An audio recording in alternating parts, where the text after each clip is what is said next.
She's actually just a kindly neighbor who fell for Jane. Sorry. Wow. Okay, wait. Wow, this is grandma porn. Well, okay. It does get weird With the around grandma?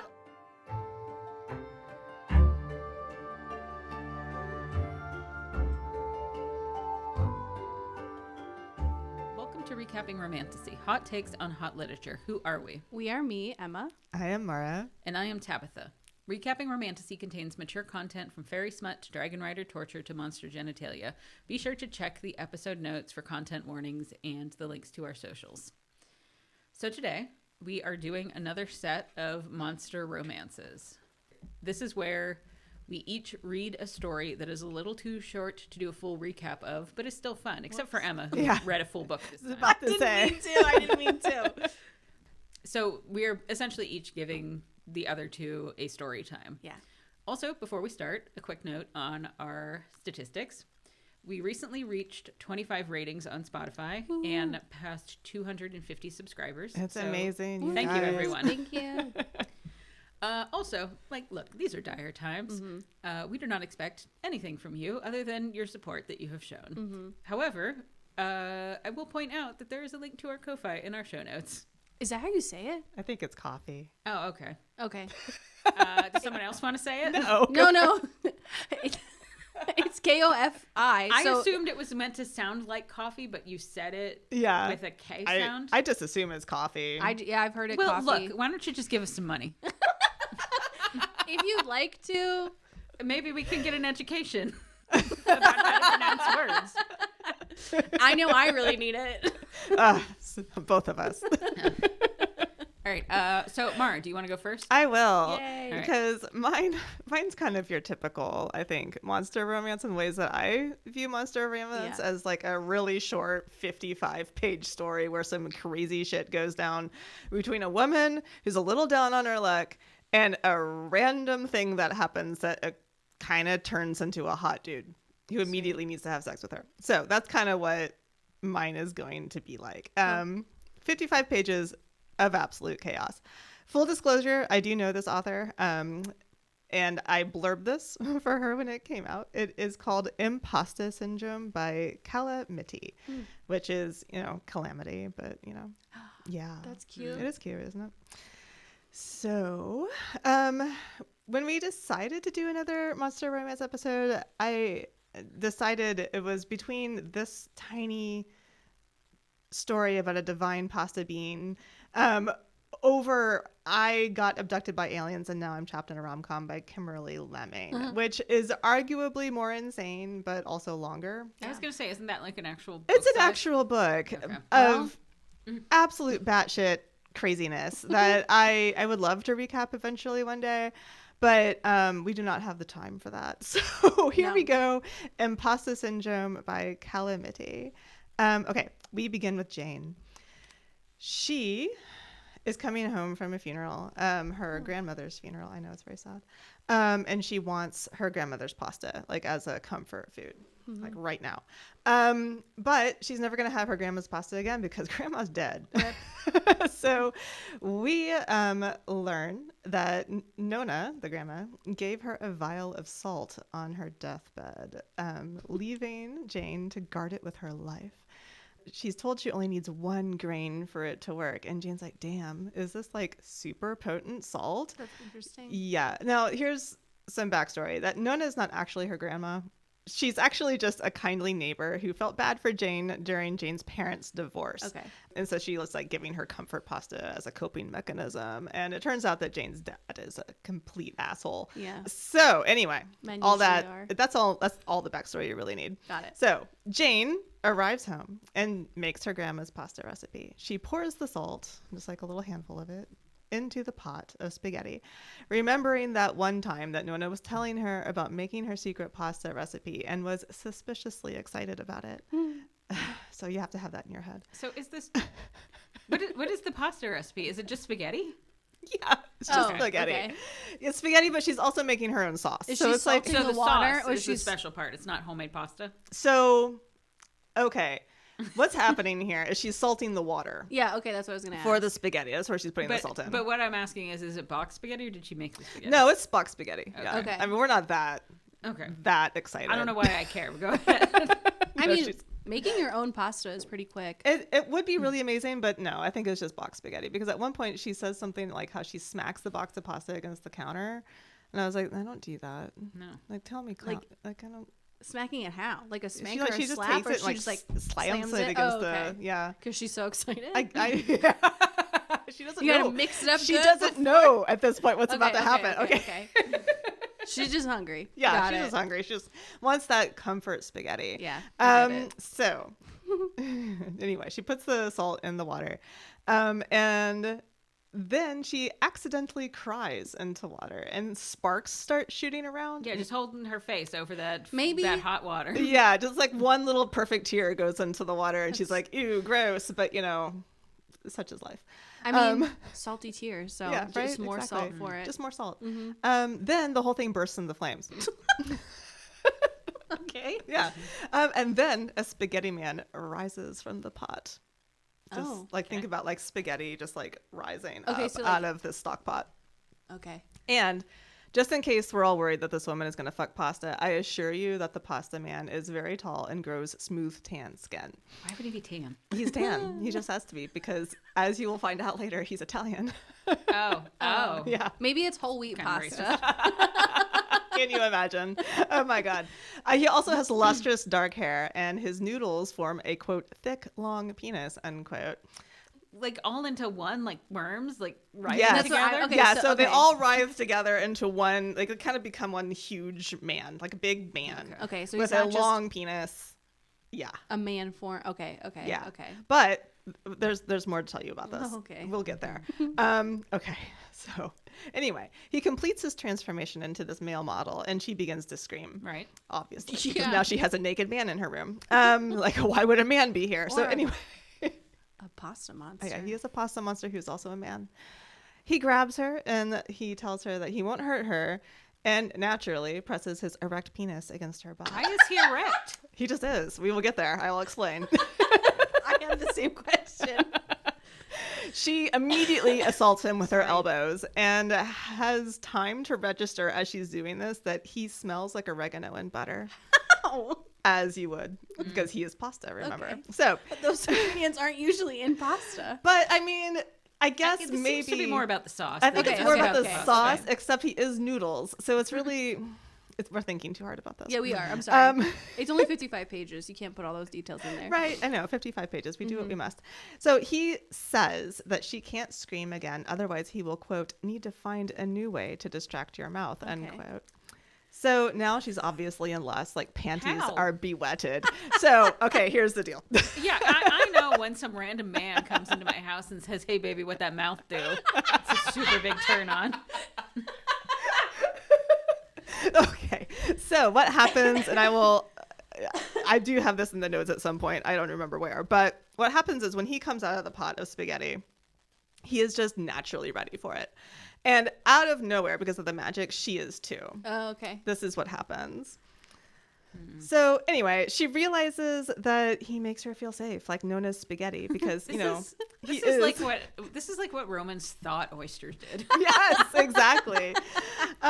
He is kind of known as spaghetti, so you have to he's kind of like this comfort food, right? Okay. So, all right. Yeah. So she decides right here that, quote, I want him to stab me with his dick, his thick, hot noodle dick, unquote. His name is also, obviously, Al. Do you get it? Yeah. Yeah. Al Dente That's is his cute. name. Alberto Dente. Albert. Yeah. So Al tells her that he is a man cursed to be pasta. His whole family was cursed by a witch that wanted to eat raw pasta, and his great-grandfather, who was a pasta maker, having to deal with this witch who was like, I'm really hungry and I want your raw pasta. He was like, but there are raw eggs in it. You could get sick. Is it true? Actually, you're more likely to get E. coli from raw flour than you are from raw eggs, but you still can. Well, Yes. okay, so Yeah, you're supposed to boil it first off.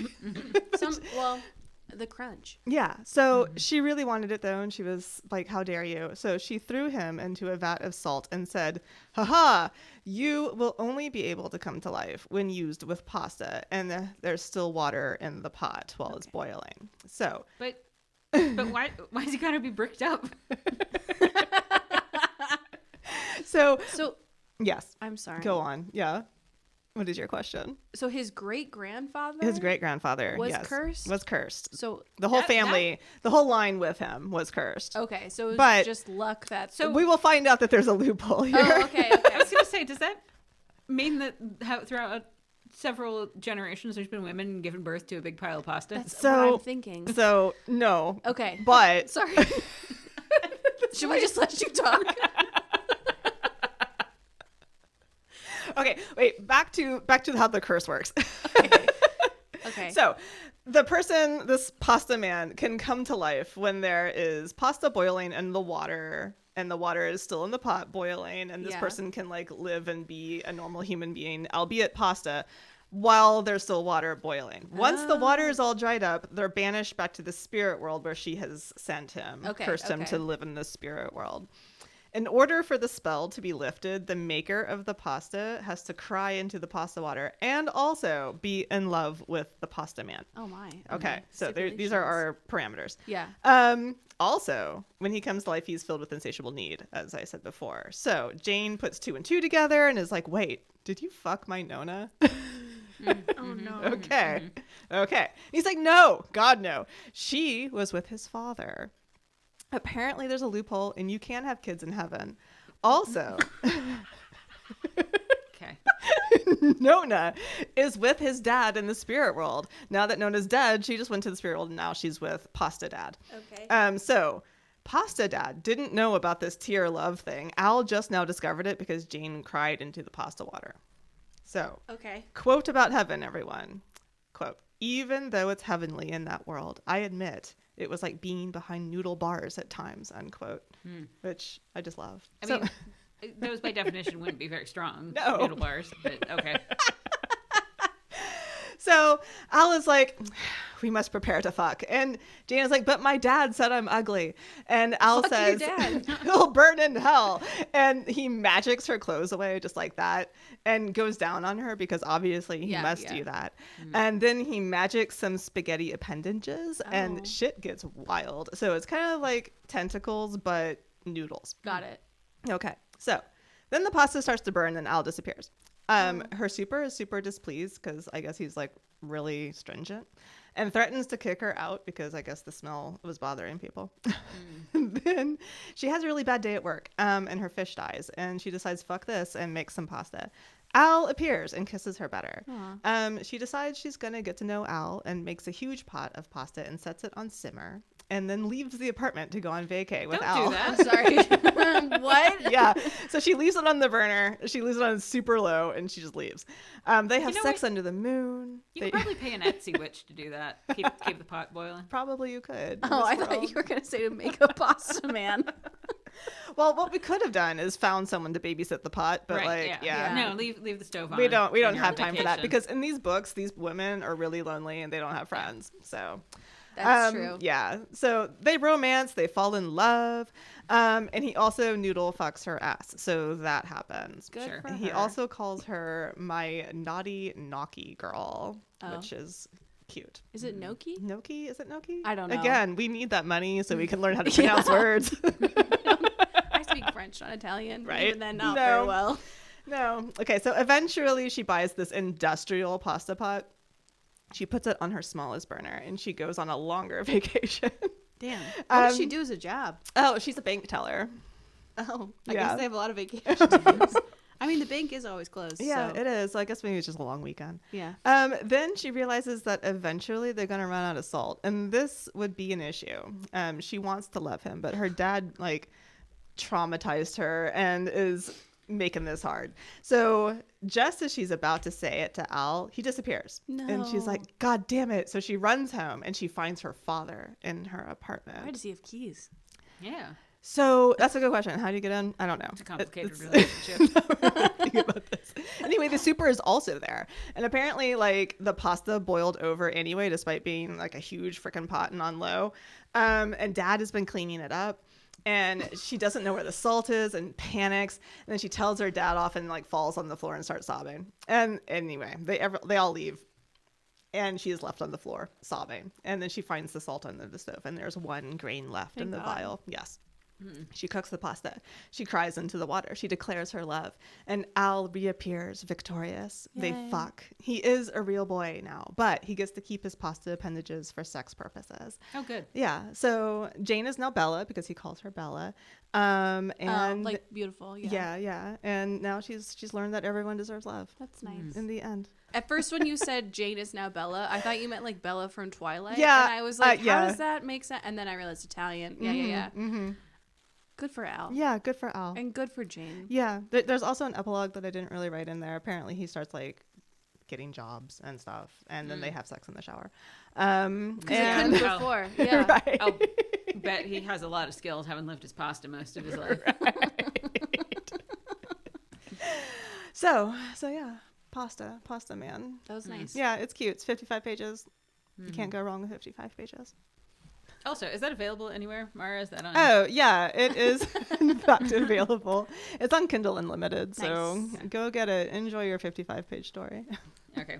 Emma, is yours on Kindle Unlimited too? It is. Okay, yeah. I Is think yours all as of these well? are. Yes.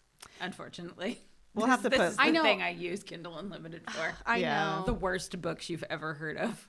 I was just thinking that when you said it was on Kindle Unlimited, I was like, I hate giving Jeff Bezos that money. I know. But How else would I have access to this? I know.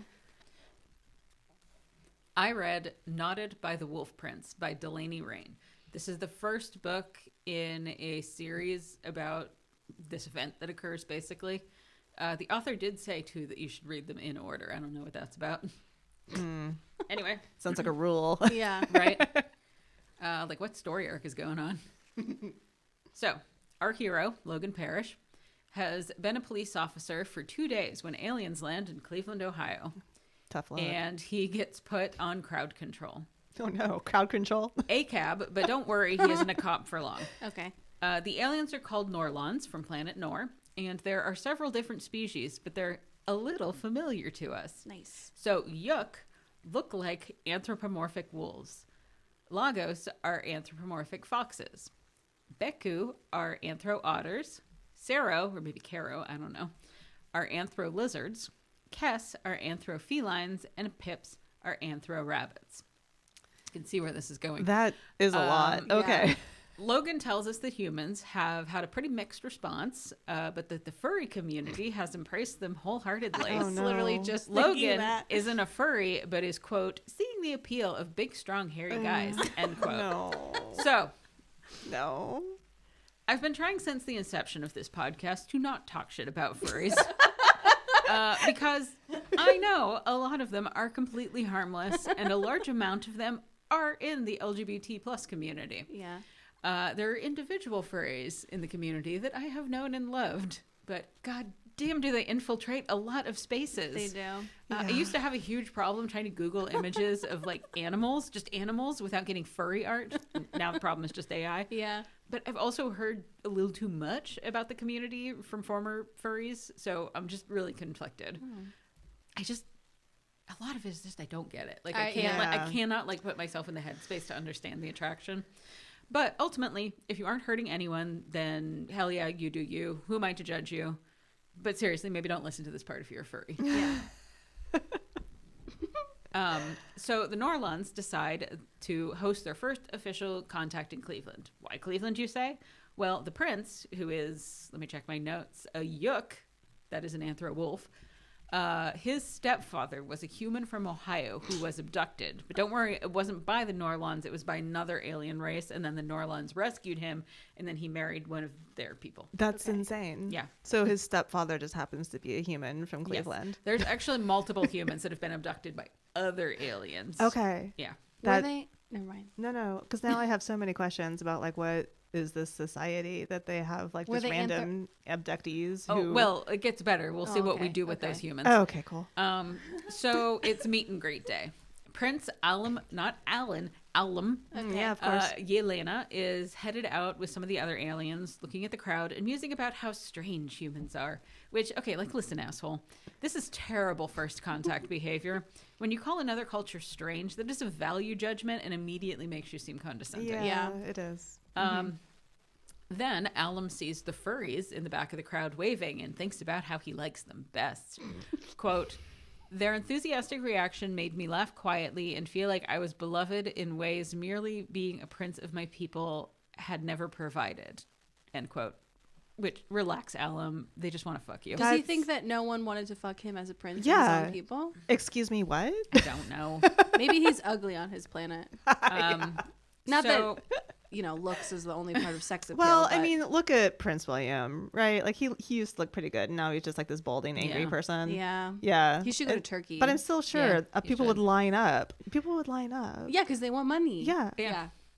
One of the other aliens is like, oh man, I wish we could negotiate with the furries. Then an alien named Gosha, quote, smoothed his whiskers across one black and white striped cheek and licked the cleft in his upper lip while grinning just enough to reveal one fang. The human woman he'd aimed that at gasped a breath and pressed a hand to her chest as her blue eyes widened and her cheeks flushed. Her lust suddenly perfumed the air as we walked past her. No. So that's what we're working with here. I'm so No. sorry. Every part of that is like, I could picture that so clearly in my mind. Yeah, same. I hated it. In I like hated a it. comedic sort of way. Yeah. Like Well, I'm also thinking of it with, I don't know, it's just so anime coded. I know I've said that a lot, but just like the like grin with the one fang. Yeah. There's like a snaggletooth thing Uh-huh. that's Yeah, like you know- apparently attractive in like Japan / an anime, and that's exactly what I was I picturing. can see that. Yeah. Uh-huh. Yeah. You know what? My cat does that sometimes, and it's because she's missing like half of her teeth and her lip gets stuck. Yeah, that's cute. Adorable. So Um, sexy. Yeah, very sexy. She's like, come hither. With her underbite or overbite, I'm not sure which. She has a Both? overbite. Yeah. So it turns out that Gosha, which I think is a Cass, which is a cat person. I like that name, by the way. Gosha. Yeah, it's just cool. That's good. It's a good name. So Gosha is one of the members of this first alien delegate and is there to find humans to work in the interstellar sex industry. As you Okay. would. That's Apparently- the very first thing you think of to Yes, do. yes. Apparently, a lot of the former human abductees wanted to work in their sex industry. What? Don't you understand, guys? A lot of traumatized humans want to have sex with otters and bunnies. Oh my god. I can't. I'm so sorry. This goes back to my question I was going to ask originally. So if his great grandfather or whatever, this prince guy, was originally a human, does that mean he had sex with an animal and then No, somehow it's his magically? stepdad. Oh, stepdad. Okay, never mind. So no blood relation. No, So okay. no, they can't. They were they can't anthropomorphic. interbreed. That is Got it, actually got it. brought up, I think. Okay. Well, okay. if you haven't caught on, this is also a gay story, so yeah, there's yeah, definitely yeah, no yeah. No, impreg. yeah. Well, thank God. I mean, it's furry art. There might be impreg. Yeah. It's But possible. not in this story. Okay, got It it. specifically said that they can't have kids. Beautiful. Um, It's the one silver lining. yeah. So around this moment, Alum smelled something good. We, the audience, obviously immediately know what that means. Yeah. But then a human dives in front of him. Then several bullets hit the human. What? Chaos erupts, and the Norlands hustle back to the shuttle with the unconscious human. Inside, they lay the human, who obviously is Logan, if you haven't caught this. Yeah. They lay him down, take his weapons, and see that the vest stopped the bullets, but the impact knocked him out and broke his nose. The doctor wants to he hit his head off his helmet. Yeah, It was a okay, that whole makes thing. sense. Got it. Okay. The doctor wants to get Logan's consent before fixing it, so they have to wait for him to wake up. Oh, that's nice. Alum realizes that good stink is coming from the human. What does it smell like? He doesn't describe it. Sad. Yeah. Probably. Not dust. oregano and butter, I'll tell you that. Logan wakes up in the spaceship infirmary. The doctor, who is a Beku, which I believe is an otter, is explaining the damage to him when the prince wanders up and touches his face, remarking that he could have been killed. That's really intimate for someone you don't know. Yes. Yeah. Logan asked the head of security, who is a Cero, if they caught the assassin and suggests that they are from an anti-alien group called Humans First. The aliens are all like, what? Because get this, they didn't check any of Earth's news feeds because they thought it would be invasive. Beautiful. Again, Oh my God. Again, terrible at first contact. So cute. So security is like, can we look at their They're media like now? really big about consent. Security is like, can we look at their media now, please? So they do. Yeah. The doctor injects some nanobots into Logan to fix his nose. And Alum asked to be the one to clean him up. With his tongue. Not yet. Oh. Damn. Yet. So the prince wipes his face down slowly with a wet wipe and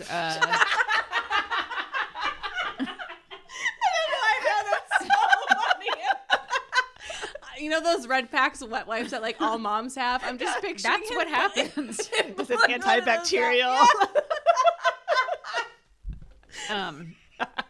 Then the prince also thanks him for saving his life. Logan offers some more info about Earth, and Alum offers him a job as part of his security detail. As the prince leaves, Logan watches his ass, the tail. Yeah. And the nurse ribs him about Alum being handsome. Okay. Because, Logan got horny during this horse bath. Okay. With the wet wipe? Yeah. Okay. As one does, those wet wipes. Yeah. They're always so cold, but They just like really just turns rip me them on. out, Yeah. and you're like, here you go. they are so cold. They're too. freezing. One of the things that I always loved was just like being a mom and everything. They had those warmers Yeah. that are a complete waste of money. If Yeah. anyone out there is a new mom, do not do this because it was forced upon me. I did not want it, and it was given to me. And they're like, "It'll warm the wipes," and I'm like, "Okay." You do realize that once you take it out of the warmer, they are It's not immediately warm cold. anymore. They are frigid. There's no point to this. You cannot warm a wipe. It's not possible. You could just like put it in between your hands for a little bit or Yeah. something. Yeah. Yeah, just whatever. hold it for a minute. So Alum heads off to debrief about the incident. Security tells him everything they've learned about humans first. Side note, the prince exclaims goddess a lot in this book, which makes me wonder what the religion looks like. That's the only hint we get. Alum offers to step down as leader for not being more prepared for a potentially dangerous encounter. He should. Yeah. But everyone is like, no, you're great. You're wonderful. We love you so much. He asks, But no one wants to fuck you. he asks You're just so ugly in our world. He asks for Logan to be brought to his quarters once he's healed. Oh no.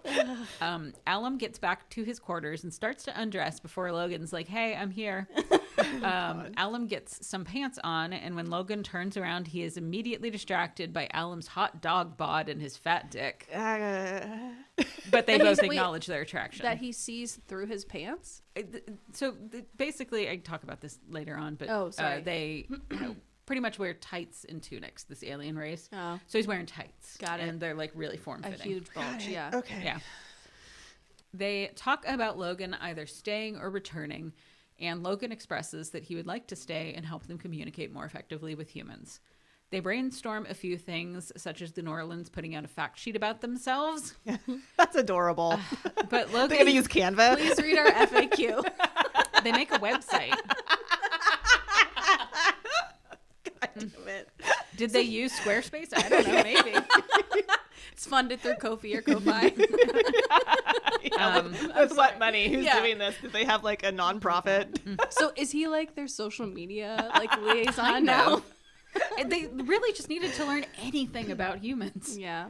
Oh goodness. But Logan just keeps thinking about how hot the prince is and continues to give off that good stink. The prince is like, yes, me too, I feel that way, but we can stay professional if you would prefer. Logan says yes, they probably should. So then Logan calls his boss and some other important Cleveland people to tell them that he is fine and leaving to work for the Norlands. The chief of police asks him to spy, basically, but he's obviously offended to be asked. Oh no. I mean, he should be. Does What he a have good no boy. loyalty to humans? No. He just Um, lost that loyalty immediately. He saw Right. that dick and he was like, no. Yeah, I saw that Yeah. hot dog bod. Nothing could compare. Afterwards, one of the humans who lives with the Norlands, not the stepdad, but a different human, Okay. stops by to give him some clothes and toiletries and explains how everything works on this ship. As I said, everyone's clothing is a tunic and tights combo, which honestly, best clothing there is Yeah. on Earth or anywhere else. I know this makes me sound like the millennial that I am, but it is the most comfortable outfit, and in my opinion, it is what our ancestors wore for a reason. That's basically what I'm wearing right now. Same. That is what I'm wearing. Yeah. All three of us. Wearing leggings and Yeah. loose top. It's explained to us. It is explained to us that while the aliens don't use underwear, the tights have a snug dick and ball pouch, just like a cod piece, I guess. Okay, Right. I will say. You just like put them in there. Yeah, for clarity, I am wearing underwear. I don't have. That's how we do it as humans. Yeah. So Logan begins consulting. He explains that unlike Norlands, who apparently just like to use claws and teeth, humans tend to use ranged weapons. So like guns exist and shit. And you're in America, so there's Which a lot of there them. could be an interesting conversation here about divergent evolution. Yeah. Like how humans may be soft and squishy and lack claws and fangs, but we developed these big fat brains that learned how to make tools like guns. Which then makes me question how dexterous the Norlands are with their paws. Like, did they invent all their own tech? Would Logan be able to use their tech? Like, would it be built the same way that stuff is built for human hands? We obviously don't get into this. No, obviously Yeah. you wouldn't, because it doesn't make any sense. Like, if these people are walking into the Earth off of their spaceships or whatever, and they're like, "Hey, we have paws and claws. How about you?" You're like, "How did you even get here?" Yeah. Like, what? Like, do they also have thumbs? Right. Um, It's like, who built you this ship if this is what you're dealing The with? human sex workers. Oh, yeah. Well, like I said, they might be It would have able- to be. They may be able to build tech, but it would look like completely different than Yeah. how humans would build tech. But like I said, this is Maybe- all about nodding. This book. That's the important part. We don't. It's like, we're not. we are walking down a path that does. I know. I'm like trying to think of like how cat paws look like, and like then I was thinking of little raccoon hands because they have thumbs. Maybe they just all have like little creepy raccoon hands. Yeah. Can you imagine a bunch of raccoons in a spaceship? No. Well, that's the other thing, and I talk about this later too. Is like the way I'm trying to visualize these is like, okay, so because they talk about chairs, like sitting in chairs, and I'm like, okay, are the chairs, do they look like human chairs? Because if it's like a anthro wolf, their legs won't bend the same way. Am I supposed to be just imagining an Furries. alien that looks like a fursuit? Yeah. I mean, that's what I'm picturing the whole time, to be honest. Yes. Um, Yes. So they have to have A like furry. You should be thinking about furries. a hole for like their tails. yeah, they do. Yeah. Anyway, so Alum asks if the humans' weapons can reach space, and Logan says no, he doesn't think they can leave the atmosphere, which is absolutely not true, by the way. Wait, we have wait. missiles that can go into the atmosphere. Yeah. But they still move the ship back a little bit. Then they briefly talk to Gosha, the alien who is recruiting for sex workers. Logan tells him to ask the furries first, but to keep it on the down low because humans can get kind of weird about sex. Obviously, the Norlands are a lot more, like it's more built into their culture and they don't have the taboos about it. Got it. Which I will admit, like if aliens came to Earth and one of the first things they wanted was people to have sex with, I would also be a little skeeved out. Yeah. Uh-huh. Yeah. Again, this is stuff that could be resolved with actually doing research about Earth. Right. Logan was told by the other human on board that Norlands respond best to directness. So Logan goes to Alum's room and tells him he would like to change their relationship. Logan strips and Alum carries him to bed. Oh. Quote, I never minded a hairy partner, but a furry one might just be ruining me for anyone else. End quote. Sure. Again, this is me thinking like, I think I just don't get it. I don't get the furry I don't mindset. get I don't get it either. But would you like to know what Alum's dick looks like? That would be I- like, I'm sorry, I'm still stuck on the fur thing. That would be like having sex with someone who's in like a velour suit. It would be Yeah, gross, in it my would be, opinion. Like, you know? I don't. Like- I have a friend who used to have a husky, and sometimes just being in their car or their house, I would feel like I Yeah, had dog yeah. fur in my lungs. Yeah, it's awful. My cat is being very cute because I was just on a trip, and so she keeps cuddling with me in the morning, which is very nice. But when I pet her, all of her like, Oh, right now they're really shitty. oh god, it's so gross, and it keeps getting in my eye, and then I have to get up out of my bed and put eye drops in because I can't find her fucking fur in my eye. And can you just imagine how much fur would be Fur in everywhere. your body? Yeah. And like in your asshole. let's talk. I mean, really, let's talk about the fur, because like that's gonna be fur everywhere. Yeah. How do they clean that up? They must be shedding Do they everywhere. have- I'm picturing they have like gigantic like dog Yes. Yeah. I think they must be just like brushing everything down, Yeah. just like Or, like, vacuuming maybe- constantly. Maybe they have like cats who are there because you know cats have like the special tongues to like help Yeah. get Oh, fur out. God, maybe they so like do. they just like like when you Do go you- to the okay. oh my god, you go to the Okay. groomer and Grooming, it's just yeah. a gigantic cat licking you. But then if there are some of them that are like part cat, right? Yeah. Then would that mean that they're doing hairballs all the time? Probably. Probably, Just yeah. constantly vomiting. Again, this is supposed to be sexy, so we don't get Yes. I'm sorry, I'm not getting the vomit. I'm over here stuck on the fur. Well, then lizards. Oh, they have to. I'm sorry. I'm really thinking Tabitha about wants this me to all. show. Show the dick, She Tabitha. wants to show the dick. I don't want to look at it. I saw it earlier and Well, I got no, distracted. It's not a photo. I just put the text under there. Oh. Okay.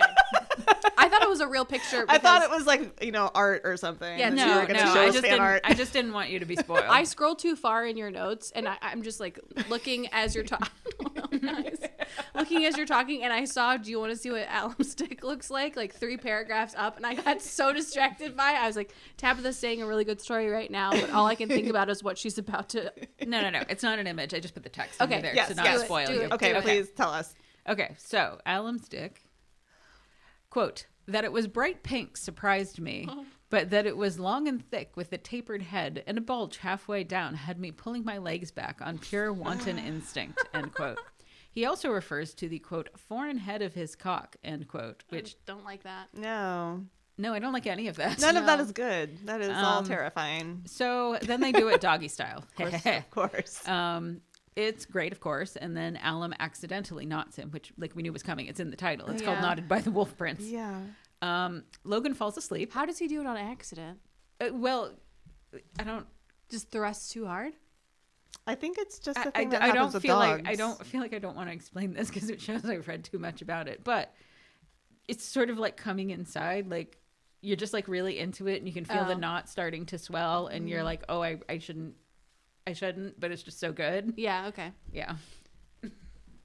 I've read a lot of Omegaverse, but I don't feel like it's ever on. I don't know, because it's not possible. Really, for because it to I be feel on like I've read accident. that. I don't want to say a lot because I don't read a lot of them, but like oh, we'll just have regular sex and I won't knot you. Yeah. But then, whoops, I was just so into it that I didn't pull out. Oh. Yeah. I feel like it's whenever I've read it, maybe it's just more hetero type stuff. Oh. But whenever I've read it, it's like, it's like coming inside, like in non-Omegaverse fics. It's like, wow, this is how I show that I really love you by like officially knotting you or like coming in you, you know. I hate that we just had that conversation. Yeah, I know, right? Well, I was gonna do the Kimberly Lemming book, and I mean, spoiler for that, I guess, but she gets knotted double penetration, Oh, that's too much. and yeah, In the same hole or no, the two different ones, and okay, still bad. and again, it was like, okay, but this is just part of our anatomy. This is just what happens. It's not like a special thing. Yeah. It's just like we do this all the time. Ugh. Yeah. So, anyways, So Logan falls asleep, and Alum frets over the fact he has never knotted anyone else. See? Logan is special. Logan wakes up and goes down on Alum. Then they do it again in a chair. And this is when I was starting to be like, oh my God, what are their chairs like? Do the legs bend the same way? You're really focusing how on the how right are they things. sitting? Yeah, exactly. Are they sitting face to face? I think he's like on his lap with chest to chest. Okay. Which, like, again, what does his chair look like? What parts of their body are human-esque? Exactly. Like, do they never say? I imagine them as sort of werewolf-like, personally. Okay. Like Yeah. the way you see most werewolves depicted, where their legs have that kind of bend back, but Yeah. they're bipedal. Right. But, like, I still don't think that a chair in the traditional human sense would be the best, because you even have the tail to contend You wouldn't with. you wouldn't be Yeah. able to sit in a chair like that because your legs would be sticking out. You'd have to have an open back to the chair, but then how big is the chair that you can have this, like, fully grown anthro wolf with a fully grown human man on his lap? Yeah. I feel like they're just furries. I feel like every time we think about it as if they are actual animals. I know, I hate saying that too. Okay, continue on. Anyway, Alum knots him again. Great. On accident or on purpose? I think on purpose this time. Good for him. Because obviously Logan's into it. Yeah. Later, they're trying first contact, take 2, with more security. Logan advises them to talk directly to the press so they can clear up any misconceptions. So the politicians are giving the aliens the runaround, and Logan is getting frustrated. The Lago next to him, which I believe is a bunny, Can't wait. asks him what's up. No. And he explains that the way our industry and politics are intertwined, that doctors would love this nanotech, but like people are going to make it hard for them. So the Norlands should just create their own company and market nanobots directly to the people. God.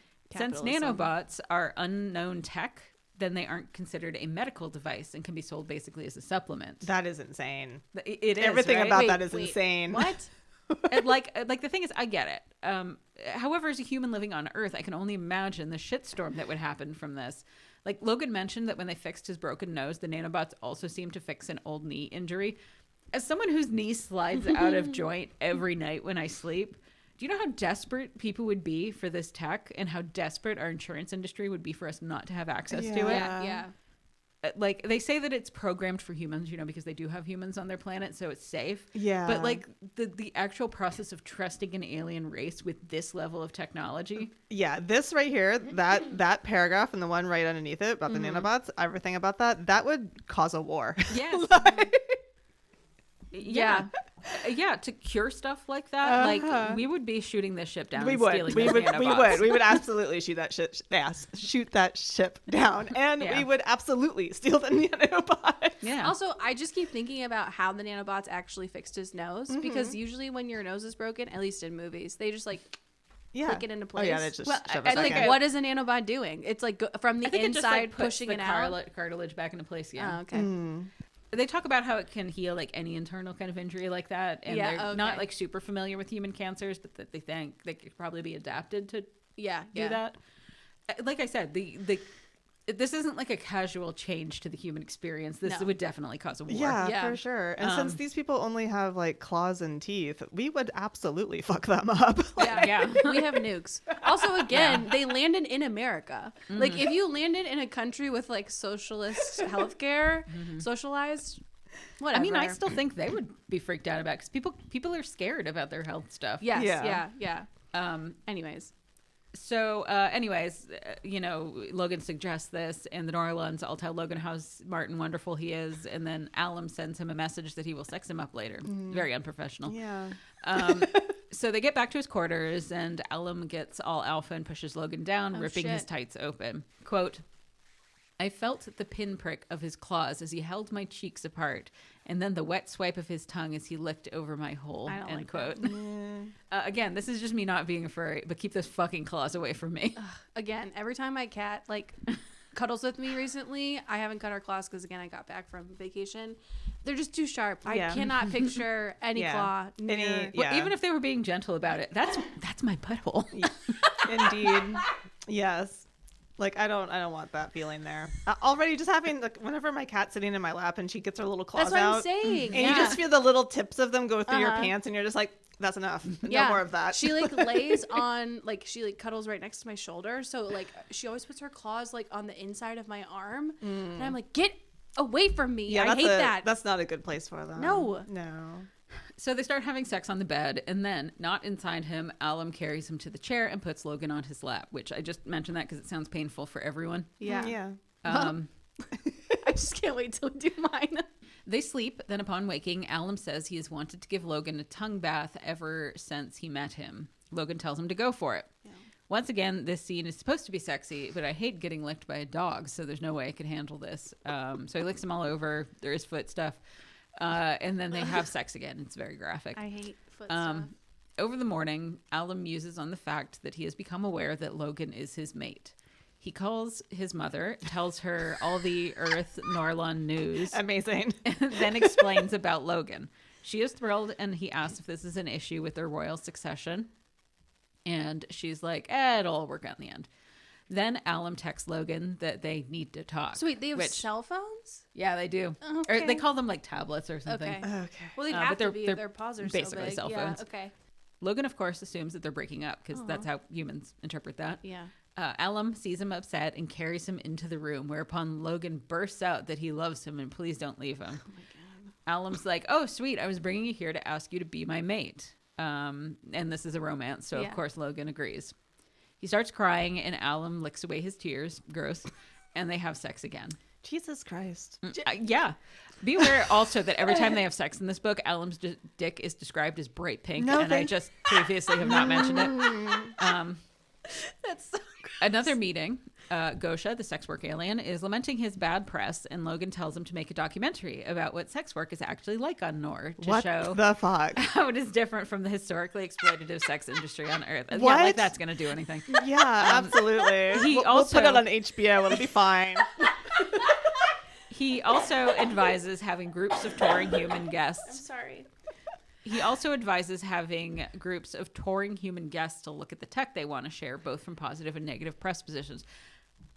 Again, why have you not... These aliens are just so bad at all this first contact stuff. Why have they not thought of all of the basics? You know, in Star Trek, Yeah, good.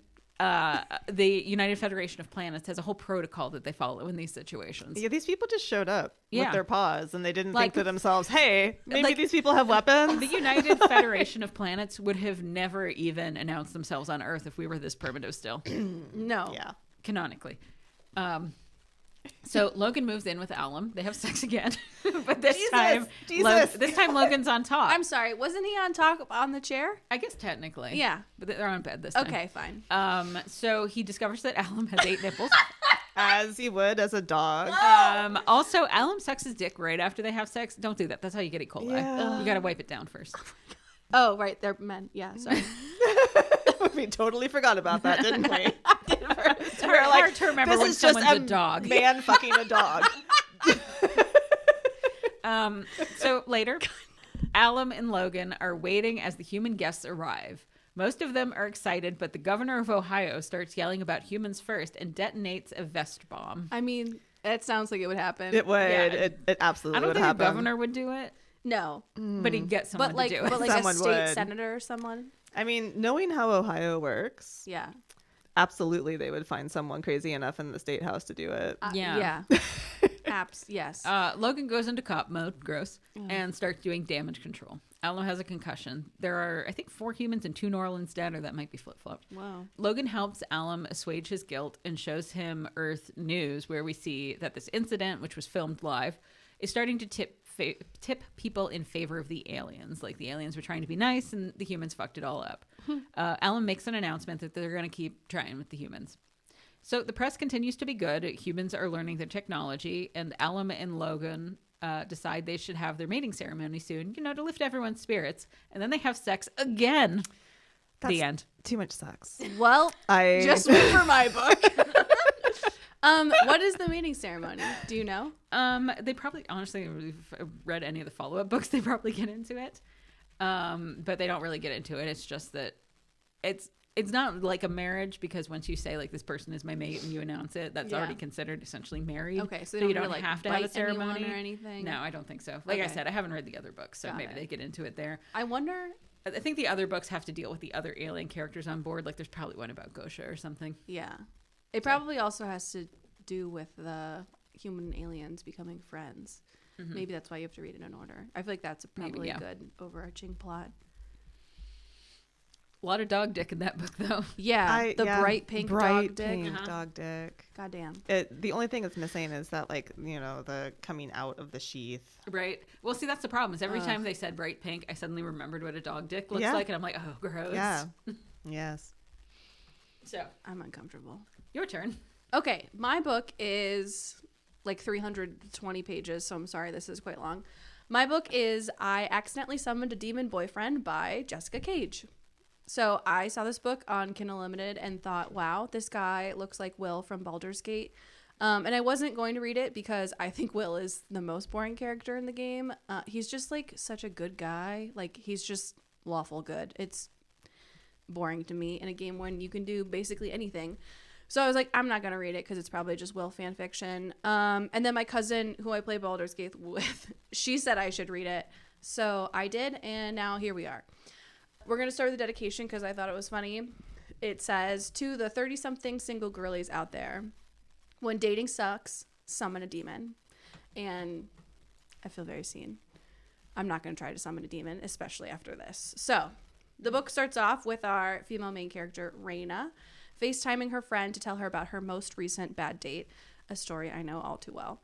In her date, this man was like 40 pounds heavier than his photos, bragged through the whole date, and ordered for her at dinner, and then stained her car seats with his sweaty ass. Again, I feel seen because my car also had a shit stain in it, but that was my own fault.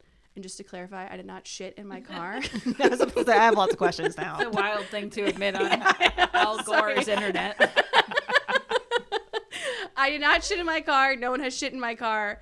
I spilled French onion soup in it one day. Like the whole thing just like fell open. But it was when I was teaching, so I couldn't clean it right away. Like I came back to my car and there was just like onions everywhere. And Tabitha said recently, it's been cleaned, okay? It's been cleaned professionally. But Tabitha said that on a particularly hot day, you can still catch a whiff of the soup smell. Yeah, so. it's like phantom onion soup. Yeah. When this guy came over to detail my car, he took before and after photos and he was like, could we use these for our website? I was like, yeah, please get that dough. Anyways, Raina is a hardworking, successful, hot 36-year-old black woman. This book has basically an entirely black cast, except for some of the like monster demons. They're like described as green and orange, but yeah. Like tieflings. Yeah, right. So anyways, all Raina wants is to find a good man to share her beautiful bathroom with. Is that really so hard? What does her bathroom look like? It's just gorgeous. That's all. I mean, there's like a lot of vivid description in this that I found like a teeny bit annoying. Like it was like peacock blue. I'm like, I don't care. Just tell me that it's blue. So all she wants is to find a man. Is it hard? Yeah, it is. Let me tell you. So cut to her drinking alone at her home because all her friends ditched her at the bar since they were all with their boyfriends. So she's sad, lonely, drunk. She spots this book that her friend Carrie had bought her. It's called To Conjure Love. And Raina's like, LOL, if only it were that easy. And then she kicks it over. It magically falls open to the love conjuring spell. And she's just like the right amount of drunk. So she does the spell because why the hell not? She says the magic words, but nothing happens. So she's like, whatever, I'm going to go shower and get ready for bed. When she opens the door later, she sees a beautiful man with horns standing in her bedroom. He is a foot taller than Raina. He has dark skin with nodes along his body, and he's fit. But he like also has, I quote, a little pudge to his stomach. So, so how everybody wanted the men in Baldur's Gate to look. Exactly. And like, I'm loving these realistic body standards for our love interest here. Anyways, Raina just figures like I'm asleep and like this demon man is here. This is probably just a crazy dream. So maybe I should just have crazy sex with him. And the demon man is like, this is not a dream. And she's like, it's a dream. So anyways, she has crazy sex with him. He goes down on her and he is... I detail a lot of these sex scenes because they're fucking nuts. I'm just still stuck on there's a demon outside. Yeah. I guess I have to have sex with it. Yeah, sure. I mean, she's just like in the he's other book. hot, he's here. I might as well fuck him. Why not? That's what we all do in our dreams. Duh.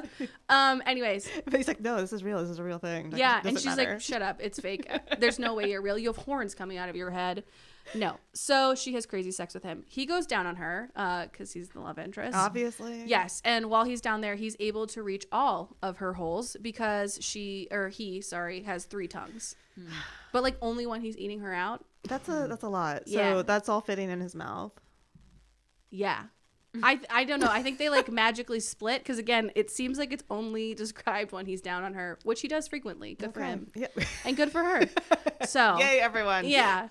So then he flips her over and fucks her with his large penis.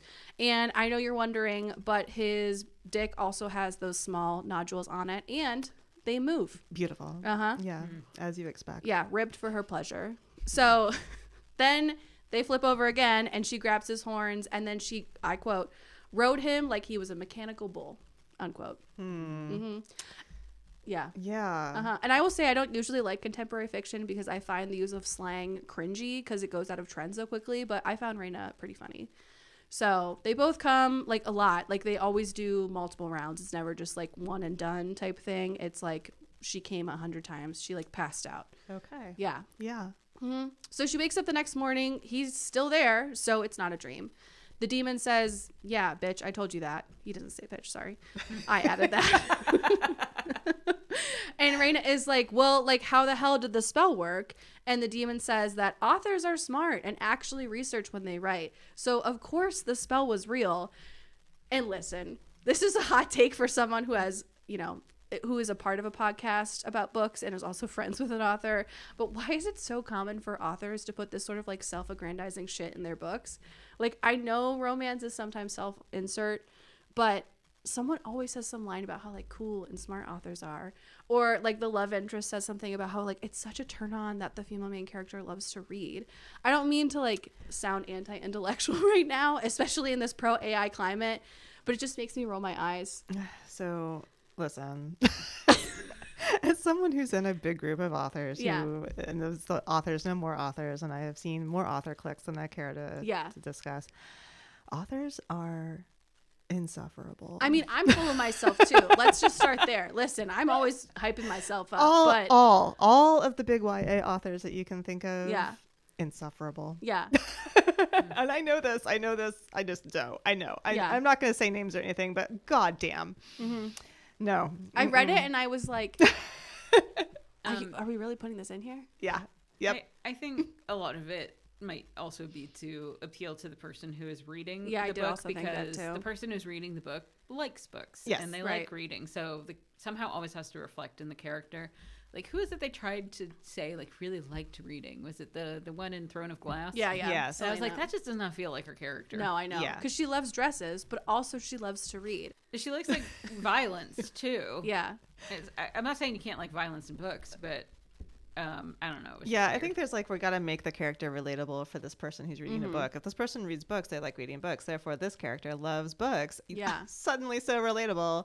You may not fuck a demon immediately when you see him outside the bathroom door and think to yourself, this is a dream. And I fuck people in dreams, so it's totally cool. But you would read a book about it, right? Right. Well, so, I am. relatable. I did. Yeah. So anyways, Raina is like, okay, anyways, thanks for the fuck, but you can go now. So the demon boy leaves. She immediately goes to tell her friend Carrie all about this. Carrie tells her she just like had too much to drink and you should call your therapist, which I think valid take by Carrie. I mean, if you're having full body hallucinations like that, you should probably go to a hospital. Yeah, right. Carrie says all that and Raina's just like a little hurt by it. So she goes to the park to chill by herself, but a demon beast attacks her.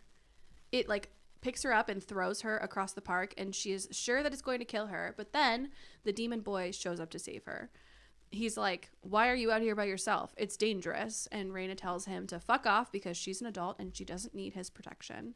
Demon boy tells her that the spell actually ties the two of them together, so his enemies are now hers. They will attack her to get to him. Also, his name is Matisse. Matisse? Maybe I read it Matisse. as Matisse. Okay, we're going to call him Matisse. It's Mettice. Yeah, we've established we don't know how to pronounce it. No, that's this is why we need your why money we're so asking for desperately. We need it to get smarter. We Help need to go us to that pronounce school for kids who can't Listen, read good. I went to school in the South. They did not teach me certain things, and it's very sad. And I I'm just a don't think I sad ever- person. One time, I remember this so distinctly. This is like an embarrassing moment from school that's lived with me forever. You know when you did popcorn reading and you had to like read out loud? No. What? No, I have heard other people describe that. I think that started after Maura and I went to school. Yeah. Well, sorry Nope. for being young and cool. Anyways, when I was in like 4th grade, okay, we did this thing called popcorn reading. In case you don't know, you like read a paragraph and then you say popcorn and someone else's name and they have to like pick up where you left off. So sometimes, depending on the teacher's rules, you would do it like per paragraph or per page, or sometimes it would be in the middle of the fucking book. And for someone who has attention problems, aka me, this was like my nightmare, okay? So we were reading about like the national parks or something, who knows what. It got to my part, I was reading about this very popular national park and I was like, blah, blah, blah, blah, blah, Yosemite. And no one in the fucking class corrected me. Not my teacher, no one, until I was in college. And I don't know if you know this, but Apple, their operating system are named after parks and stuff. I was talking about the newest operating system, Yosemite. And my friend looked at me and said, "Are you fucking stupid?" And I was like, "What are you talking about?" And she was like, "Yosemite? Yosemite?" And I was like, "Okay, please calm down."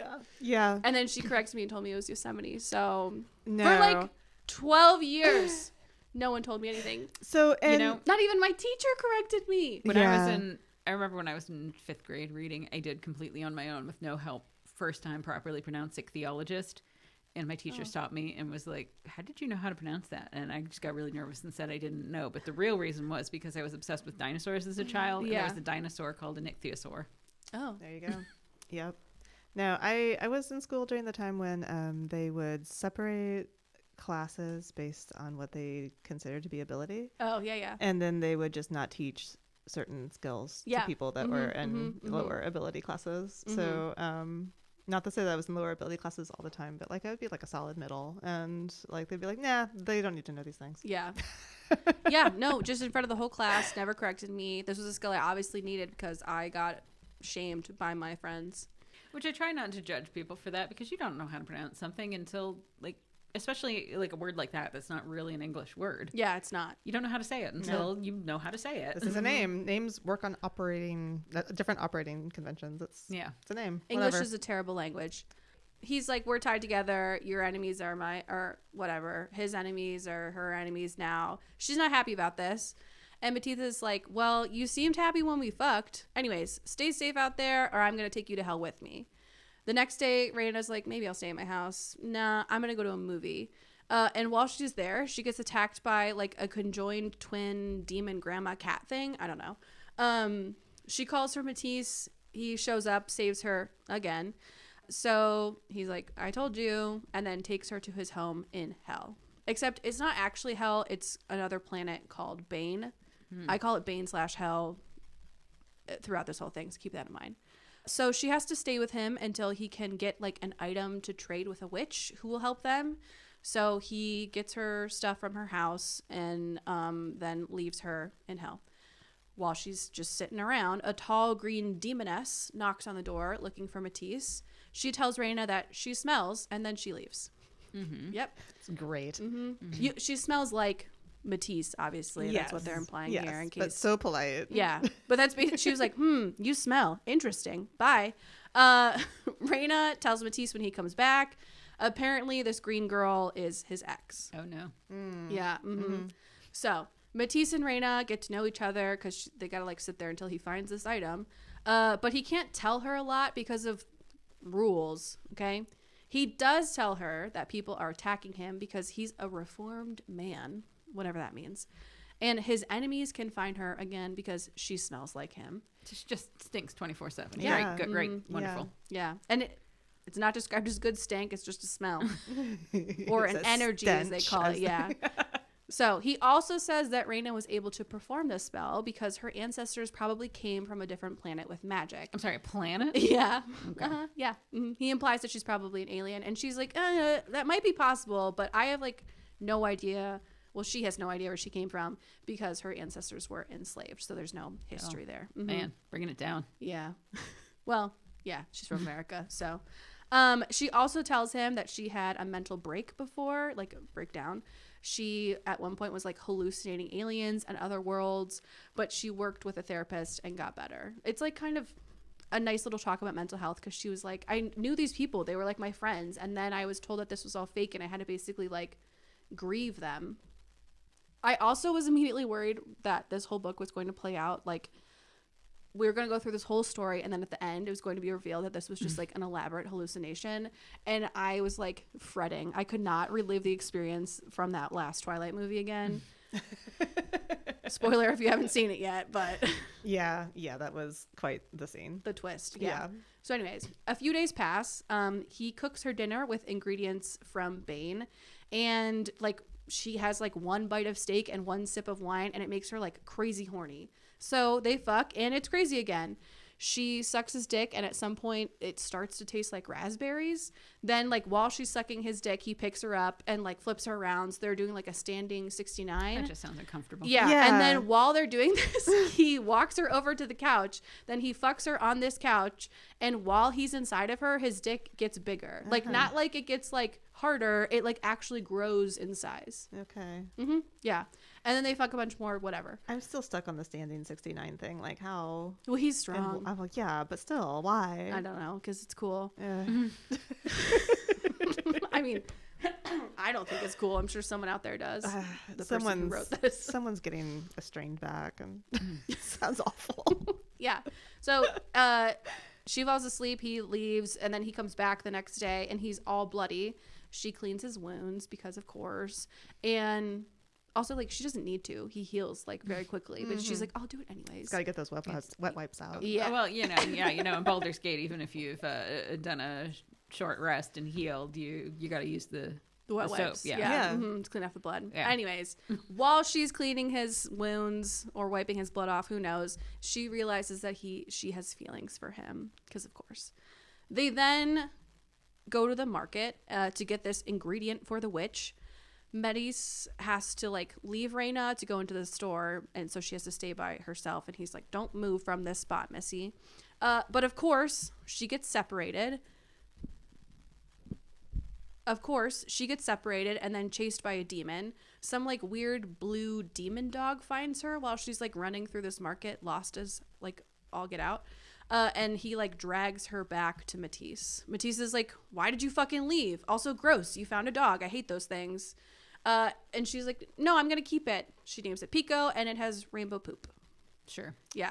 Out of nowhere. But okay. Sure. I kept it. It'll make sense in a while. Will it?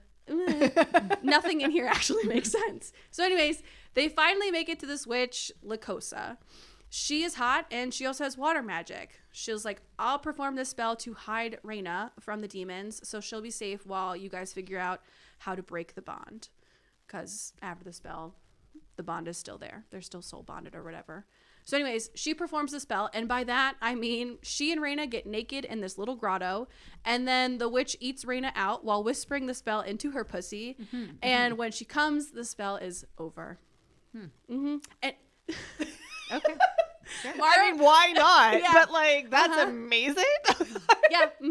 Also, I didn't put this in there, but they're doing this whole thing like underwater. Like it starts off, Reyna like floats, just is floating in this like little grotto, and the witch is like, listen, just like accept whatever happens to you, and like if you want me to reciprocate or like go further, I will. And Reyna, like, and I say that, I don't know, like Reyna enjoys it eventually, but at the beginning she's not into it. She's like, what are you talking about? This also kind of happens in Baldur's Gate when you're at Teresa's Caress. There's that one wood elf. Yeah, where you save her, and then she was like, hey, I'm going to give you a magic orgasm spell thing. Yeah, and there's that grotto right next to it. Yeah. But I think you do have to say, like, yes, you want that. She, like, didn't really have a good idea of what was going to happen. Because eventually, like, when they leave this area, the witch's area, Matisse is, like, pissed, of course, that, like, she had an orgasm by someone else. Because, you know, manly alpha, whatever. And she was like, did you know that this was going to happen? And he was like, I suspected. So... Oh my god, we go from like super consent to like nah. Yeah. Yeah, for sure. Yeah. So anyways, they're on their way home. They get stopped by that green girl from before, but she doesn't notice Reyna is there with Matisse. She just talks to Matisse by himself. So yay, the spell worked. They then like sleep in the same bed, Matisse and Reyna. Cute. They just sleep. They don't have sex, thank God. And then the next morning he takes her back to Earth. Time moves differently in Bane, so even though it was like 2 weeks for her being there, she was actually gone on Earth for like 2 months or so.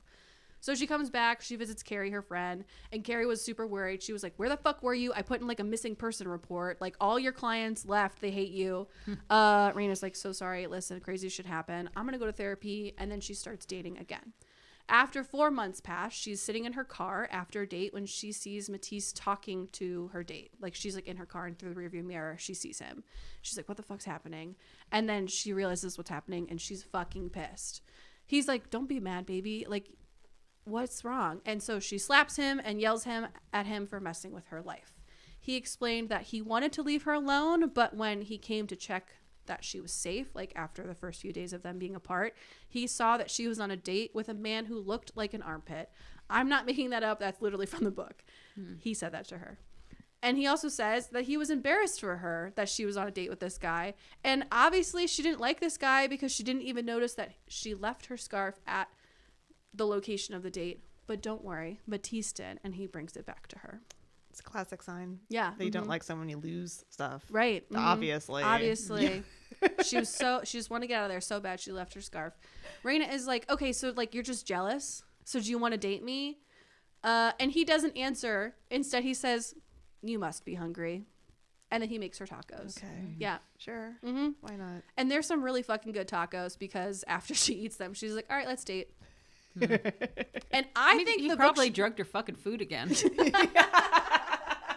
These were Earth tacos. He went grocery shopping and made them in her kitchen. He's apparently a great cook. He's good at everything.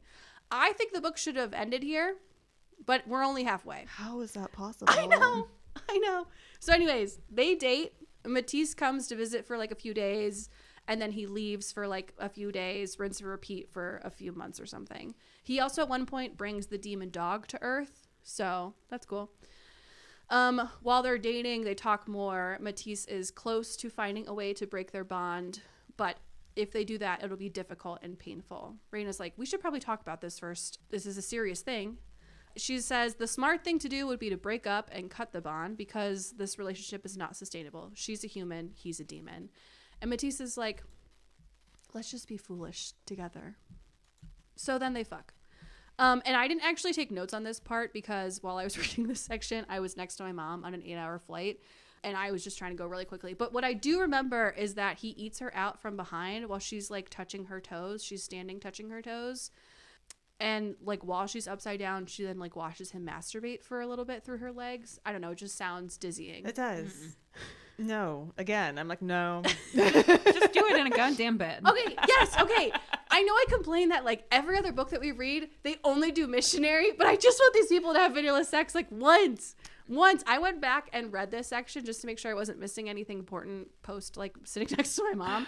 And they do have like normal missionary, but that's after like 3 rounds of like acrobatics and her literally gagging on him. So today I was telling my mom I was going to be recording this podcast and she's like, oh, I should listen. I was just looking at her like, you can't. No. She's like, why not? I'm like, you've been banned. No, she didn't know she'd been banned. Oh, I was no. like, no. Does she know I what banned it's called? you. I banned you so long. Yeah, she did, but then she forgot because, you know, she's older and she's just like, what's it called again? I'm like, recapping Romantasy. She's like, I should listen. I'm like, absolutely not. You will not. You will not like it. She's like, and this right here is why she will not like it. I'm like, no. No. Oh my God. When we were on maybe she's into that hot dog bod. Oh, I hate that you said that. Oh fuck. When we were on vacation, my sister was talking about one of her friends and her friend's getting married and it's just like a mess. And she was talking about her friend got boudoir pictures done and she was like explaining them to my mom. And my mom was like, why would people want that? Like, do people like looking at those things? And I was like, I'm not having this conversation with you right now. Like, we're not going down this conversation. We just had like a 10-hour conversation on the fucking Pope. We're not talking about this. The next morning she wakes up. Matisse is gone. That's like his MO, I guess. The green girl is just randomly in Raina's kitchen. And I feel like this has happened before because it has. The green girl is like, leave Matisse alone. He's mine. He probably didn't tell you that we were engaged to be soul bonded. He also probably didn't tell you that his job before was to bring souls from other worlds to hell. And Raina's like upset about the news about like him having an ex and also like his old job. Like, girl, he's a demon. What did you think his job was? Like ferrying babies to new worlds? Like he was basically a stork? No way. Anyways, she then tries to stab this green girl with a knife, but the green girl is too strong. That's a lot. Yeah. Yeah. Like, she's kind of a bitch, this green girl. But stabbing? Yeah, I know. Anyways. Who would know? Who's going to, I mean, really, if you stabbed her and then later people will be like, hey, what was up with that? She's like, well, I stabbed a green girl from another world and she's a demoness. And like people would be like, okay, that's not a thing. She does you could totally get away with that. She does say, the green girl, she does have a name. We'll get to it later. The green girl is like, if you don't leave him alone, I'll kill you or something. So like there is like a smidge of self-defense in here, but it doesn't matter. Green girl's too strong. Ain't no man worth that. No, not this man. No. But those 3 tongues. I'm just kidding. So even so, green girl grows tentacles out of her back and like attacks her. And when they're like fighting, the demon girl tries to like transport them to hell. Raina accidentally like, I don't know, hijacks this transport and then like puts them into the middle of the sky above this huge ravine. The green girl falls and dies and Raina floats for like a second. And then she lands on her ass in front of her house. So she like transports back to her house from the ravine. And she's like, what's happening? And right at that point, Matisse shows up and is like, what happened? So she tells him that his ex came over again and Raina like apparently has magic. He looks kind of guilty when she says this, and Raina realizes that he knew about her powers and just like didn't tell her anything. He says that they were, quote, things that she shouldn't know. And she's like, fuck you. I'm an adult. Tell me everything. So he does. He explains a bunch of things. One, his job was to find magical beings who made deals with demons and to bring them back to Hell/Bane so they could like pay their debt. And don't worry, all these demons were, or these people making the deals, they were evil. So like it was fine. He's still a good guy. One time when he went to retrieve like someone who made a deal, it was this witch. He got like sick on the way over and she healed him. And then she like cursed him with this knowledge. And the knowledge was that he had a soulmate and he would be able to sense them from now on. And the soulmate was not this green girl. So he actually knew about Reyna a few years before she did the spell to like summon him. But he was just going to ignore that she was his soulmate until she died. And then he would just move on with his life. Okay. Yep. Even still, he broke off his engagement to the green girl because soul bonding, which is like what they do for marriage type thing, it's like forever. It's permanent. So he was like, I can't do that. I can't soul bond to someone who I know is not my soulmate. Again, he's a good guy. Also, we finally learned the green girl's name. It's Olean. Sure. Okay. Yeah, why not? Yeah. And I don't know why this book gatekeeps names so hard. Like, think about how many times I've said green girl and we finally get this person's name. Think about how many times I said demon boy and we finally got Matisse's name. Even Reyna, it took like 5 pages to get to her name in the first chapter. Yeah, that's not great. Yeah, okay. So it's not just me? All right. No, it's not supposed to be that way. No. Yeah. Okay, so he's also still explaining more things. He tells her that she probably has alien ancestors, which is why she can do magic. She acts as if this is like completely new information, even though he alluded to it earlier. So, I don't know. But listen, him keeping all this from her was him being a good guy, okay? Like, they probably shouldn't stay connected since she's a human and they live short lives. And also, like, apparently being connected to the dark energy of Bane can destroy human souls. So, like, he was keeping this information to protect her. Why does he keep fucking her? I don't know. Just can't keep away. She's got that good pussy. Yeah. And he tastes like raspberries, so why would you want to leave? Right. He's got 3 tongues. She's flexible. I don't know. Anyways, he asks for forgiveness, tells her to stay put, and then he leaves because that's what he always does. So she goes to visit Carrie. For the plot is literally what it says in the book. Cool. Oh my God. What? Yeah. She's like, I'm 36 something years old. I got all this money, blah, blah, blah. I'm going to go talk to my friend for the plot, even though I'm supposed to stay there. And I'm like, this is why I can't read contemporary. So she goes to her friend. Carrie sees that she's beat up and she's like, what the fuck, Reyna? What is happening? So finally, Reyna tells her everything. So they're talking, they're chatting, they're drinking. And then this green girl, Olean, kicks the door in and is at Carrie's house and attacks them. Carrie, though, pulls out a gun and shoots her dead. Wow, this really is the meme of what if you gave the characters from Baldur's Gate a gun. I know. So then they're like, we have to leave this location for some reason. Well, yeah, because you just shot a woman. But yeah. But again. Yeah. Like, She's a lawyer. really? Carrie's a lawyer. So like she could have lawed her way out of this. This is obviously an alien. What did you want me to do? So anyways, they drive away. But as they're driving away, these like demonic transformers, again, literally how they're described in the book, are like chasing after them. I kind of got messed up in this part, but either like they get hit by the demonic transformer or like it's slippery and they slip, whatever. It doesn't matter. The car flips over a bunch. Reyna breaks her leg and her arm. Carrie like shoots one of the beasts and then misses the other, and the other grabs Reyna, and as it grabs her, crushes her legs to hell, and then also takes her to hell. Yeah. So she wakes up in a prison cell in Hell/Bane, and there sorry, I just remembered about this part. There are multiple demons just standing around, and they have gigantic tits, and some have just gigantic cocks, and they're just getting hot and bothered while Reyna is literally bleeding out in the cell. Why? Is this just what demon prisons are like? I don't know. This whole book is nuts. So then Olean appears, that green girl, and she's like, so we're just going to give you a show before you die. Okay. Sure. Amazing. Why not? Yeah. Mm-hmm. This is hell, right? In the book, Reyna was like, this is some weird torture. And yeah, it is. It's really fucking weird. So anyways, Olean sits in a chair in front of Reyna's cell. We're going to talk about it. We are, because we have to, okay? We have to. She sits in front of Reyna's cell and starts to finger herself in front of Reyna while a demon holds her hand and makes her watch. Then as she's fingering herself, 3 tentacles come out of her pussy and slither across Reyna's face and lips, and it's gross. So Reyna vomits literally on Olean's pussy. Yeah. This is taking a turn I know. that I was not expecting. Yeah.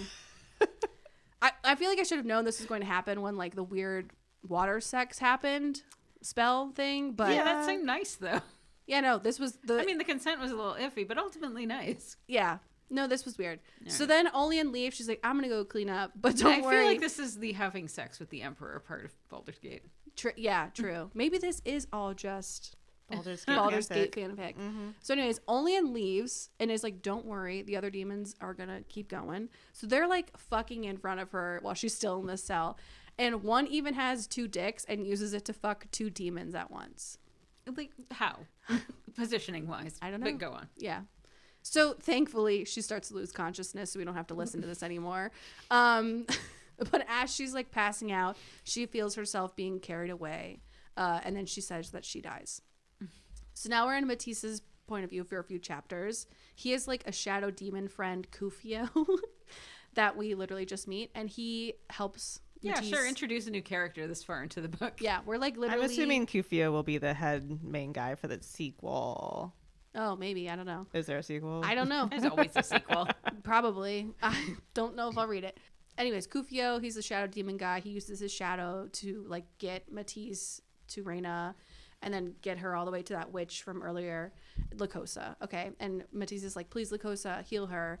And luckily, she just gives him a few potions instead of fucking anyone because I don't think I could handle anymore. She tells Matisse that Reyna won't be fully healed until he takes her to the witch that cursed him with the soulmate knowledge. Then, like, there's a random flashback, and we learn how he found Reyna. I feel like this is really only here to show us that Carrie's, like, alive and in the hospital. So Matisse goes to find her. He then gets to Carrie, whatever, doesn't matter. While he's in the hospital talking to Carrie, Carrie's like, listen, don't break my friend's heart. I love her. She's a sweet person. Oh, and by the way, Olean took her to hell. Like, we have this whole conversation with Carrie before we learn where Reyna is. This was unnecessary. He literally, when she was like, how'd you know where I was? He could be like, oh, I found Carrie and she told me. Yeah, I know. No, but I don't know. And I'm glad that you're being a good friend, but like, I don't know, maybe like make sure your friend isn't dead in hell before you start telling her boyfriend to like be a good guy. Still, we're in the flashback and he explains that he had to like take off all of his clothes and then enlarge in his body to fight the demon orgy. Yeah, that's a spell in Baldur's Gate. Not a spell, enlarge or reduce. Yeah, or you can take the potion. But you don't take your clothes off. Well, you don't have to, but if you want to. Anyways, he can enlarge in his body 3 times, which is how he made his penis get bigger. Apparently, he can just do special pieces of it. I don't know. He kills everyone. Flashback over. Kufio takes him and Reyna to like this hideout, and Matisse and Reyna each drink a potion and they heal. Mm-hmm. They're in this safe house for like a long time. And finally, after like a week of them healing, Matisse is like, we have to go see that witch or else you're going to die. So they go to prison, hell prison, and they see this witch and she's like happy to see them even though she's in prison because she's a nice lady, guys. So she'll heal Reyna, but if she does it, she'll forever be changed. Are you sure you want to do it, hun? And Reyna says yes. So she performs a spell. Again, no sex magic, thank God. Probably wasn't even necessary the first time. No, probably not. So Matisse drinks half a potion. Reyna drinks the other half. Gold strands then shoot out of their chests, entangle together until it creates one strand. They're like almost conjoined twins. The spell's over. And surprise, the spell was that they actually got soul bonded, a.k.a. they're married. And Reyna's not happy about it because she never wanted to be married, even though she was dating all those people. Which, like, I know you can date and have a partner and not be married. I have friends like that, but still. So they're married. Matisse transports them away from this prison. Reyna's magic takes over and sends them to the sky again. And they're falling, but Matisse saves them. When they, like, pop into existence, they're on another planet for training. They're going to train Reyna how to use her magic. And they're on like this prehistoric Earth, basically. They call it Earth 2.0 or something. He then brings supplies from real Earth. He sets up like a super modern camp. It's nutso. And he teaches her to use her powers to transport everywhere. It's like quite a few chapters of it I went through. So she gets over the fact that she didn't want to be married. They fuck. He bites her neck when he comes. This has no effect on the bond, but it's just like so Megaverse coded. I had to add it in there. The book should be over. But it's not. We still have more to go. Oh my God. All right. Yep. Keep going. Why not? So anyways, it's a few days later. They have more sex. She accidentally transports to Carrie's house mid-sex. She's naked, straddling Carrie's coffee table. She does not transport back to finish the sex, but instead borrows Carrie's clothes and tells her what happened again. since they were attacked. I love that Tabitha's just on her phone right now because she's so over this. I'm listening. How do you have internet down here? Barely. So anyways, while she's talking to Carrie, she feels that Matisse is in danger. So she takes Carrie's gun and then leaves to go talk to the witch Lycosa. Lycosa explains that Olean demon napped Matisse because he's weak right now. All demons become like vulnerable for a bit after their soul bonding. But Matisse doesn't care about that because he loves Reyna, guys. So anyways, Lycosa does this spell that like downloads memories into Reyna's mind so she can use her magic without training. Literally, they say like the Matrix. Again, there's no sex magic needed here. Thank God. Lycosa then gives Reyna 2 demons to help her fight and then tells her to bring that demon dog with her when she goes. Kufio, the shadow guy, helps her get to Matisse without being noticed. She gets there and Matisse is like, no, it's a trap. And she's like, yeah, I fucking know. Olean appears and is like, if I can't have Matisse, no one can. I'm going to kill him in front of you. And she's like, wow, that's so boring. And they all fight. When they fight, Olean uses her tentacles from her back, not her pussy, to fight. But Pico, that demon dog, comes in, turns into like a gigantic beast and bites the tentacles off. Reyna then uses her magic to like blow away Olean, but accidentally blows her arm off. And so she's like crying in pain in the prison. And then her dad appears. And Olean's dad was apparently Matisse's boss, old boss. And he's like, what's the meaning of this, young lady? And Matisse is like, she did it, and points at Reyna. She's my soulmate. She did it to protect me. Then Olean's dad is like weirdly logical. He's like, oh, Olean, that was so foolish of you trying to do this. Like, you can't break a soul bond. Those are permanent. And Olean, the green girl, she's like, oh, it's not fair. He was supposed to be for me. And her dad literally says, I quote, all the demons in the world want you. Well, they did before you went and disfigured yourself. Because she has no arm now, so apparently no one will like her. This has gone on so long now. Yeah. I know. It's like 4 books in one, and I just need it to be over. Isn't it? I know, me too. We're almost there. We're almost at the end. I feel like I have to say that every time I do a book.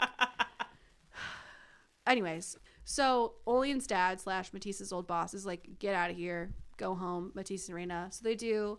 She twerks in celebration that they're saved, and then he's like, yeah, babe, shake that ass, and then he fucks her. Okay. Mm-hmm. Well, why not? Epilogue now. Yay. A month later, she's telling Carrie everything because that's what she does. Talks about what her and Matisse are going to do. So since she's part alien, they're going to like travel the world, the universe, and she'll be okay because she's part alien. Plus, like, she's going to live hundreds of years longer because of this soul bond, and like, isn't that great?